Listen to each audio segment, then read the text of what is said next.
द्वितीय तिथी. जे लोक पंचांगच्या दुसऱ्या दिवशी जन्मलेले असतात त्यांचा स्वभाव सहसा बॅलन्सेड, रिलेशनशिप ओरिएंटेड आणि कोऑपरेटिव्ह असतो. हे लोक लाईफमध्ये नाती जपणारे आणि लोकांना सोबत घेऊन चालणारे असतात. रिलेशनशिपला महत्त्व देणारे द्वितीय तिथीचे लोक असतात. फ्रेंडशिप, फॅमिली आणि पार्टनरशिप यांना खूप व्हॅल्यू देतात.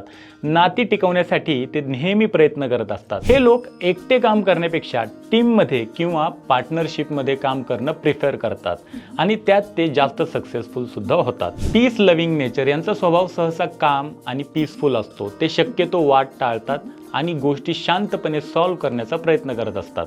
Diplomatic personality. यांच्या डिप्लोमॅटिक नेचर खूप स्ट्रॉंग असतं. लोकांशी बोलताना शब्दाचा योग्य वापर करतात, त्यामुळे लोक त्यांच्याकडे सहज अट्रॅक्ट होतात. आर्ट आणि ब्युटीकडे ओढ.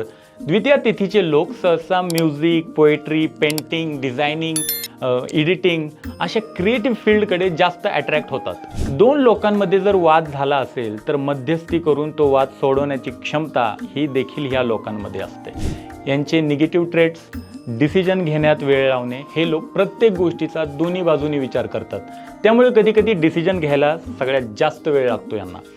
दुसऱ्यांवर जास्त डिपेंड राहणं. कधीकधी हे लोक स्वतःच्या मतापेक्षा दुसऱ्यांच्या मतावर जास्त विश्वास ठेवतात. व्हॅलिडेशनची अपेक्षा. लोकांनी आपल्याला इम्पॉर्टन्स द्यावं, ॲप्रिशिएट करावं, लाईक करावं अशी अपेक्षा कधीकधी यांची जास्त होऊन जाते.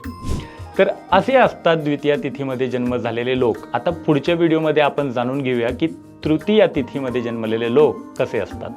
अशाच ॲस्ट्रोलॉजी आणि स्पिरिच्युअल नॉलेजसाठी चॅनलला सबस्क्राईब करा, व्हिडिओला लाईक करा आणि शेअर करायला विसरू नका. राधे राधे.